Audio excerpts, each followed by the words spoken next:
wenza umfanekiso wegolide. Ukuphakama kwawo ubukuzikubhithi ezi-30, ububanzi bawo bebuzikubhithi ezi-3. Wawumisa ethafeni laseDura, ezweni laseBhabheli. Yes.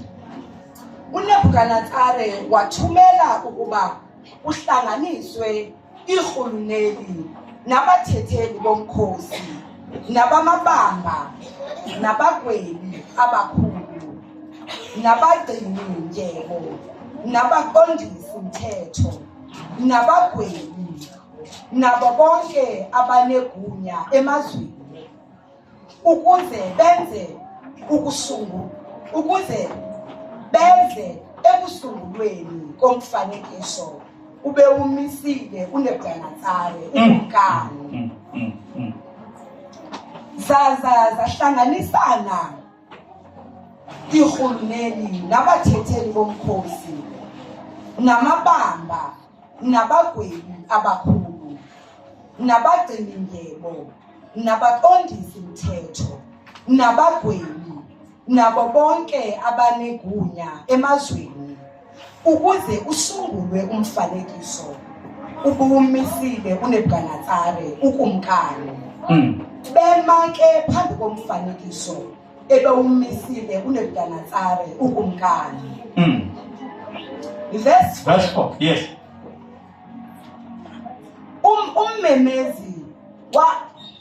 Ummemezi wadanduluka ngamandla wathi, kuthiwa kuni zinhlanga, zizwe, zilwimi, ngexesha elithe neva izwi lesigodlo nelembade nelekitare nelomrhubhe nelohadi nelogwayi nelezinye iintlobo zonke ezibethwayo, yiwani phansi niqubuje umfanekiso wegolide.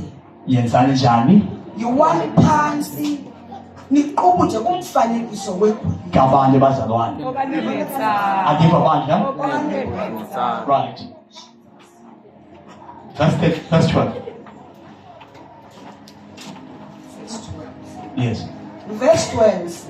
Kukho amadoda angamaYuda awamise enkonzweni yokuphatha ilizwe laseBhabheli. uShadraki noMeshaki noAbednego, la madoda akakhathali nguwe kumkani, akabubusi oothixo bakho, akaqubudi kumfanekiso wegolide owumisileyo. Alphinde nje nali bandla likhona usishumayela lesentshini. Alphinde kunamadoda atheni bazalwane? Angamantoni? Angamayuda. Kukho ibandla. Elidoni igama layo. Kunabazalwane phaa ekhaya amasontasi abangenzi intoni? Abenzi into bazalwane, abenzi intoni abazalwane? Andiva bandla. Abenzi intoni abazalwane? iBhabheloni yonke yaqubutha, yonke iBhabheloni yaqubutha, kodwa kunabazalwane nje bathathu basuka phi? KweNtakaJuda baseBhabheloni, bona benza intoni abazalwane? Abaqubuli. All right. Verse 13. Waza wathi uNebukadnezar equmbile eshushu,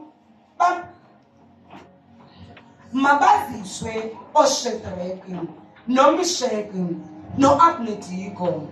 Aziswa ke la madoda phambi kokumkani. Waphendula uNebukadnezar wathi kubo, nenza ngabomna Shadraki, Meshaki, Abednego, ukuthi ningabusi uThixo wami, ningaqubudi umfanekiso wegolide eliwumisileyo.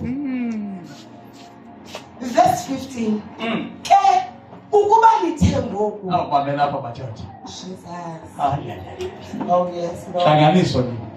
Bezwe amadoda amathatha bezwe umkumkani. Kumkani uvile uba awaqhubuthi Jesus. lawo nawodwa nje awaqhubuthi kwakwama the city ngema the Amen. nation yema the kingdom yema imiswa ngamadoda amathathu. Thixo khawuvuse abahlobo kule mihla. Khawuvuse abahlobo kule mihla. Sekuthiwa bonke bayaqubutha kodwa khawuvuse amadoda azawuma. Yes, Jesus. Amadoda azawumisa ikingdom. Yes, Lord. Amadoda azawumisa isizwe. Yes, Lord. Oh my God. Kuyinani na uba nina niqubuthe? Is it true? Is it true that you're not bound down unto my God? Bathini ba? Verse 15. Ke ukuba nithe ngoku nalungela ukuthi ngexesha lokuva kwenu izwi lesigodlo nelembade nelekitare nelomrhube nelohadi nelogwali nelezinye iintlobo zonke ezibethwayo niwe phansi niqubuthe kumfanekiso endiwenzileyo kolunga kodwa ukuba anithanga niqubuthe nojulela kwa oko ezikweni elivutha umlilo. But there was a chance. We are giving you another chance. Boys, I'm giving you another chance. Sendivile uba aniyenzanga le nto. Kodwa ukuba nje njengoba ndiniphe i-chance yesibini nithe nayenza andiyuyibambanela nayo. Kodwa uba niyenzanga, remember I'm the king here. I am the power and the last power in this kingdom. Uba niyenzanga, you are going to the fire and nobody can save you. Nobody can rescue you. Amen. If I'm a God. And he has a chance yesibini. And remember, this is the king. They are in a foreign land. Ayolizwe labo, ayondawo yabo, bakwelinye ilizwe. But kweli lizwe bayala ukubuka kwelinye ilizwe, kwi-king yela lizwe. Now the king, it come, boys. Let me give you a chance. Ubante navuka. Nakubuka ikaphinde kukhaliza. Kodwa alizokubuka ngendlela. Nango ndikho. Athi namadoda, verse 16.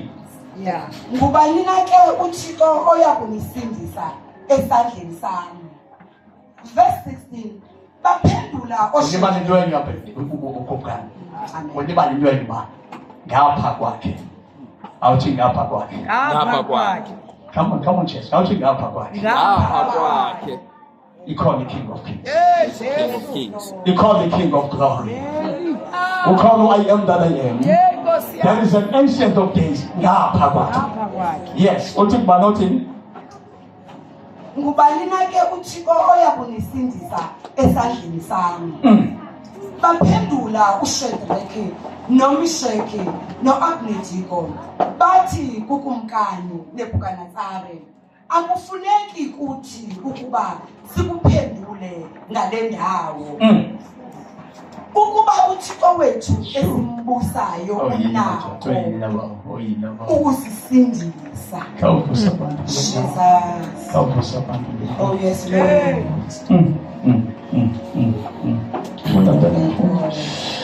Ukuba uThixo wethu esimbusayo unako ukusisindisa ezikweni elivutha umlilo nasesandleni sakho kumkani. Ke ukuba akunjalo kwenzeke kuwe kumkani, ukuba asiyi kubabusa othixo bakho, asiyi kuqubutha kumfanekiso wegolide owumisileyo. Verse 19. Wesuka uNebukadnezar wazala bubushushu nokumila kobuso bakhe baba kubi uShadrach noMeshach noAbednego. Amen. Verse 16. Shadrach, Meshach, and Abednego replied, Oh Nebuchadnezzar, oh Nebuchadnezzar, we do not need to defend ourselves before you. For even if we are drawn unto the blazing furnace, the God whom we serve is able to save us. Now, I'm going to teach you something. He will rescue us from your power, your majesty. But even if he does it, we want to make it clear to you, your majesty, that we will never serve your gods or worship the gold statue you have set up. And the king was full of rage. He was very angry because they disrespected him. Amen. Amen. Hallelujah. Amen. Why la madoda esalu kumuta kule altare? Why? Why they refuse to bow down in that statue? Why? Why instead of just bowing down, they were prepared to die? Why they were prepared to die? The reason is simple. It's what is lacking to the church today is to understand the altar. Amen. Amen. The reason I go to the Yamabati, oh majesty. They were humble. Bebe chata menyo ngotando. Bebe aichati ngogelela. Bebe chata ngofonipa. Otinga kibiye. Iki ukwazi indayinaki ye altar. That is the only problem. Kumkana standa ugakuwe. Asanda ugenda uyako. Asanda ngobukumkani bako. Shakhonipa. Kodwa hayikule ndawo. We do not need to defend ourselves in this matter, my king. Ungasiphikamisa zonke izinto hayi lena into. You can touch me anywhere you want, but not in my God. You can touch me everywhere, not in my worship. Not in my worship. I will serve no any other God. I can't. Even if I want, I can't. I can't. You know why? God, into esidibanisa nothiko is worship. They knew ubasinga kumuja ulo uthiko sawuphoswa. Nguloka nothiko odale izulu nomhlaba. Sizawuphoswa kumdala wezinsuku. Sizawuphoswa kumdali wezinsuku. Ngoba awukwazi ukubona ama-altar amabili bazalwane. You cannot bow in this God and bow in another God. Immediately you go to bow in another God, your participation in this God is nullified. Amen. So bakon banangaba asikwazi umluza lo uThixo sesimfumene ngoba siyamazi futhi simbonile.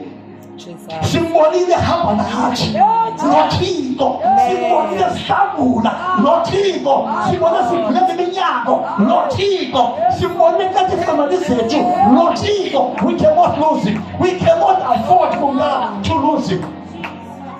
Amen. Amen. Hallelujah. Amen. noThixo unobomi ngaphakathi. Wena kumngani obakubomi buphelela. Kwa wena futhi kumngani usaphansi kwalo uThixo thina simngolayo. Jesu. Amen. Amen. Hallelujah. Amen. Hallelujah. Amen. Into esidibanisayo noThixo ngumngqondo. Once waphosa in worship, once waphosa in worship, umphosi uThixo. As from today, make sure you are not bowing down in any other God, any other God in the name of Jesus. Hallelujah. Amen. Amen. God, that means they must submit. They must submit in that God. To submit, it means that altar, the anointing, the glory of that altar will be upon them. What is it? What is the spirit that is in that altar? Yo. Go to Moya, Ogula, Altar, and the bodies are. Jesus. Spirit of adultery is there. Spirit of witchcraft is there. Spirit of murder is there. Spirit of stealing is there. Spirit of lie, moya talk, upaya. Moya kinga, upaya. Moya drag, upaya. Moya jwala, upaya. Moya divorce, upaya. Moya stupid, upaya. Moya for the sake of spirit of curses, upaya. So once you bow down, it means I receive whatever is deposited from this altar. Jesus. You are accepting in the not just forward, but that will go down to your children and to your children's children. That is why they refuse to bow down in that altar, because they know the power that is in that altar. What is going to do in their lives? In the name of Jesus. Amen. Amen. Maybe not the altar. Let me tell you this about the altar. Maybe not the altar. The altar are you only just let go, but there is power in here. Power. Hallelujah. Amen. Man doesn't say that also feed the car. God is just. What's it? They will young. It is a family there. In most Yama altar, Atila and young. Power of the snake. Amen. God, no more could be doesn't matter. I've said of that. When Emma toss a good one inclination by benefit, I get a shot. Come on, shot, there is a snake in there. A snake. So when they converge, they stand on a prayer. Matching the pause of one who was not said, which way? Lay my creature pants. Who does creature pants? Amen. My creature pants will feed you that land, that snake. Oma ni sila ekamen layo. Ni feed that snake. Oma ni sila ekamen layo. You are feeding that snake. Amen. Yo kele buchwa ikile jari. Umto worship akula ata. Usa tuwa sing there. Kui accident. Uchu manjobule la ama wechu. Manjobule la abapati. Kungoma uti ndisangulwe ngamanga wandoni wala out. Amen.